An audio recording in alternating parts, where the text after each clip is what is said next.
बिस्मिल्लाहिर्रहमानिर्रहीम। अस्सलाम वालेकुम स्टूडेंट्स। आज हम पढ़ेंगे graph of functions defined piecewise. Piecewise function का ग्राफ हम देखेंगे। पीसवाइज यानी कि ऐसा फंक्शन जो पीसीज में डिवाइड हो, ठीक है जी, जिसके ग्राफ में हो सकता है तसलसल ना हो, ठीक है, हो भी सकता है और नहीं भी हो सकता। तो आइए इसके हम एग्जांपल के ज़रिए स्टडी करते हैं। Find the domain and range of the function. हमने इस फंक्शन की डोमेन और रेंज फाइंड करनी है। तो ये फंक्शन है ये पीसवाइज, इस तरह से ये लिखा जाता है। जो एक्स है ना, एक्स की हमारे पास डोमेन दी गई है 0 से लेकर 1 तक, यानी 0 भी शामिल है, 1 भी शामिल है। इसी तरह जो हमारे पास x-1 है उसकी डोमेन दी गई है 1 से लेकर 2 तक, लेकिन हमारे पास जो 1 है वो शामिल नहीं है। आइए सबसे पहले इसकी डोमेन लिखते हैं। डोमेन ऑफ एक्स हमारे पास क्या होगी, आप देख सकते हैं ऊपर वाले फंक्शन में हमारे पास 0 से लेकर 1 तक डोमेन है, ठीक है जी। और नीचे वाले फंक्शन में 0 भी शामिल है, 1 भी शामिल है, तो इनको इस तरह लिखेंगे, ठीक है जी। अब नेक्स्ट हमारे पास जो फंक्शन है वो उसकी डोमेन 1 से लेकर 2 तक है, 1 शामिल नहीं है। जब शामिल 1 शामिल ना ही होगा तो हमारे पास इसको हम इस ब्रैकेट से लिखेंगे 1 और 2। अब 2 शामिल है हमारे पास, ठीक है जी। इसको रियल लाइन में भी चेक कर लेते हैं। तो उससे पहले हम रेंज लिख लेते हैं फंक्शन की।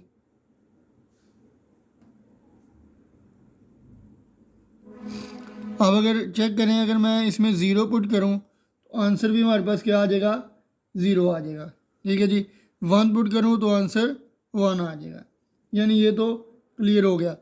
अब अगर इधर मैं चेक करूं 1.1 यानी 1 से आगे की वैल्यूज शामिल है, तो 1.1 अगर मैं पुट करूं तो 0.1 आएगा, ठीक है जी। इसी तरह इसकी जो रेंज होगी सेकंड वाले फंक्शन की, इसकी रेंज के अंदर भी जो हमारे पास 0 होगा वो शामिल नहीं होगा। 0.1 से फंक्शन जो है वो आगे चलेगा। इसी तरह अगर हम 2 पुट करें तो 1 आ जाएगा, ठीक है जी। अब इसकी डोमेन रेंज लिखते हैं कि यानी ऊपर वाले फंक्शन में 0 से 1 के दरमियान कोई भी वैल्यू पुट करेंगे तो 0 से 1 हमारे पास बन जाएगा, यानी 0 से लेकर, क्योंकि ये x है तो 0 पुट करेंगे 0 ही आएगा, 1 पुट करेंगे 1 ही आएगा, दरमियान वाली कोई भी वैल्यू पुट करेंगे और जो वैल्यू हम पुट करेंगे वही आंसर आएगा। 1.2 पुट करेंगे 1.2 आ जाएगा। तो इसकी जो डोमेन है वही इसकी रेंज भी होगी, यानी कि जो सेट ऑफ पॉइंट हम पुट करेंगे वही सेट ऑफ पॉइंट हमें आंसर में भी मिलेगा। यूनियन। अब सेकंड फंक्शन में आप देखें, अगर मैं 1.1 पुट कर रहा हूँ तो 0.1 आंसर आ रहा है, यानी कि 0 से बड़ा। अब अगर मैं 2 पुट कर रहा हूँ तो 1 आंसर आ रहा है। तो 0 से बड़ा लेकिन 1 से छोटा ही, यानी कि 1 या 1 से छोटा ही आंसर आ रहा है। तो 0 जो है वो इसमें शामिल नहीं होगा, 0 से बड़ी वैल्यूज़ ही आएंगी। और 1 जो है इसमें अगर 2 पुट करेंगे तो 2 - 1 1 आ जाएगा। तो 1 हमारे पास रेंज के अंदर शामिल होगा। अब अगर आप इसको मज़ीद देखें तो रियल लाइन के ऊपर पहले डोमेन को चेक करते हैं कि ये हमारे पास नेगेटिव इन्फिनिटी है, और यहाँ पे मैं कहीं पे लिख लेता हूँ कि ये 0 है, यहाँ पे 1 है, यहाँ पे 2 है, और ये पॉजिटिव इन्फिनिटी है। डोमेन की बात कर रहा हूँ मैं। अब देखें कि 0 से लेकर 1 तक दोनों वैल्यूज़ डोमेन में शामिल हैं, ठीक है जी। ये समझ आ गई आप लोगों को। अब 1 से लेकर 1 शामिल नहीं है, ठीक है, तो ये देखें 1 शामिल नहीं है, 1 से आगे सारी वैल्यूज़, और 2 शामिल है 2 तक। तो अगर मैं इसको कलेक्टिवली लिखूं तो 0 से लेकर 2 तक सारी वैल्यूज़ आ गई ना, क्योंकि पहले जो फंक्शन में हमारे पास 1 शामिल है, दूसरे में नहीं है, लेकिन शामिल तो हो गया ना ओवरऑल डोमेन के अंदर। तो 0 से लेकर 2 तक सारे पॉइंट्स आ जाएंगे। तो इसकी मैं ओवरऑल जो डोमेन लिखूँगा 0 से लेकर 2 तक सारे पॉइंट्स लिख लूँगा, ठीक है जी। अब इसकी रेंज की मैं बात आपको बताता हूँ। रेंज में ये नेगेटिव इन्फिनिटी है, और इसी तरह ये 0 है, ये 1 है और ये पॉजिटिव इन्फिनिटी है। अब इसी तरह अगर आप देखें तो 0 से लेकर 1 तक सारे पॉइंट शामिल हैं, और सेकंड में अगर चेक करें तो 0 से 0 जो है शामिल नहीं है। ठीक है जी, 0 से लेकर 1 तक वो भी, तो इसका मतलब 0 से लेकर 1 तक सारे पॉइंट शामिल हो गए ना। अगर कलेक्टिवली हम देखें तो 0 से 1 तक इसकी हमारे पास रेंज आ जाएगी। अब उसने बोला इसका ग्राफ भी ड्रा करें, तो सबसे पहले ऊपर वाले फंक्शन के लिहाज से हम ट्राई कर लेते हैं ग्राफ को। x और f(x) की हमारे पास कुछ वैल्यूज़ आएंगी। अगर मैं पुट कर लेता हूँ, put x is equal to 0 से लेकर 2 तक पुट कर सकते हैं। अगर मैं 0 पुट करता हूँ, ठीक है, तो f(0) जो है वो हमारे पास कितना आ जाएगा, x में 0 पुट करूँगा, आंसर आ जाएगा 0। ये मैं ऊपर वाले फंक्शन की बात कर रहा हूँ आप लोगों के साथ। ठीक है जी, इसी तरह अगर मैं 1 पुट कर लेता हूँ, ठीक है, या 1 के दरमियान में कोई वैल्यू पुट कर लेते हैं, 0.5 पुट कर लेते हैं, तो f(0.5) क्या आ जाएगा, x की जगह 0.5 लगाएंगे तो 0.5 ही आंसर आ जाएगा। इसी तरह अगर मैं 0.7 पुट करता हूँ, f(0.7) क्या आ जाएगा, क्योंकि फंक्शन हमारे पास f(x) जो है वो x ही है, यानी जो इधर वैल्यू पुट करेंगे वही आंसर में हमारे पास आ जाएगा, तो 0.7 ही आ जाएगा। अब अगर मैं 1 पुट करूँ, put x is equal to 1, तो हमारे पास आंसर में क्या आ जाएगा, f(1) जो है वो हमारे पास आ जाएगा 1 ही आ जाएगा। ठीक है जी, अब इसका अगर मैं टेबल बना लूँ, 0, 0.5, 0.7 और मैंने 1 पुट किया है,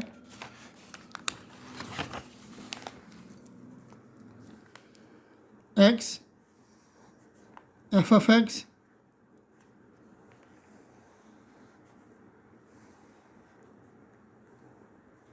जब मैंने 0 पुट किया है स्टूडेंट्स, तो हमारे पास आंसर भी 0 है, यानी डोमेन का जब पॉइंट 0 पुट किया तो रेंज का आंसर भी 0 आया। 0.5 पुट करने से 0.5 ही आया, 0.7 पुट करने से 0.7 ही आया, और इसी तरह जब 1 पुट करेंगे तो आंसर भी 1 ही आएगा।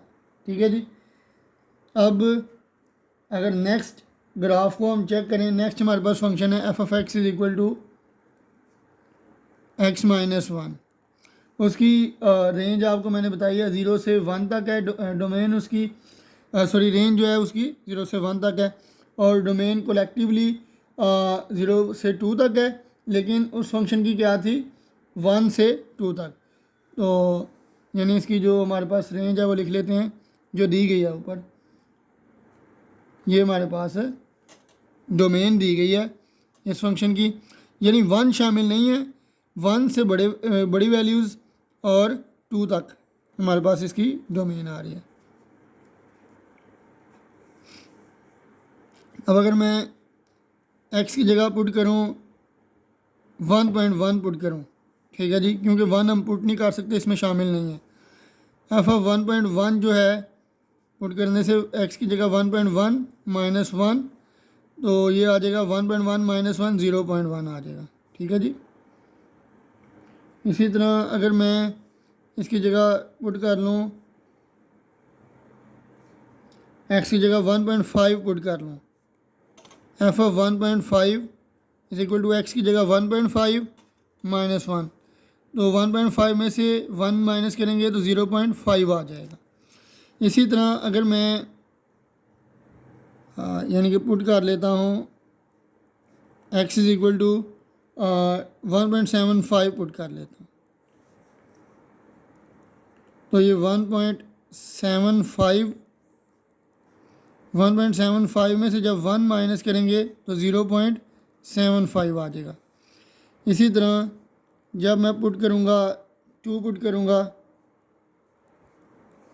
तो f(2) हमारे पास क्या आ जाएगा, 2 माइनस 1, जो कि 1 होगा। ठीक है जी, और आइए अब इसका टेबल बना लेते हैं स्टूडेंट्स। जब मैंने एक्स की वैल्यू 1.1 पुट की, आंसर में मेरे पास 0.1 आंसर आया, यानी डोमेन 1.1 रेंज 0.1। इसी तरह जब मैंने 1.5 पुट किया तो 0.5 आंसर में हमें हासिल हुआ, और जब मैंने 1.75 पुट किया 0.75 आ गया। जब मैंने 2 पुट किया आंसर में मेरे पास 1 आ गया। ठीक है जी। अब ये हमने दोनों ग्राफ्स के टेबल ड्रा कर लिए हैं। अब हम इसका ग्राफ बना लेते हैं।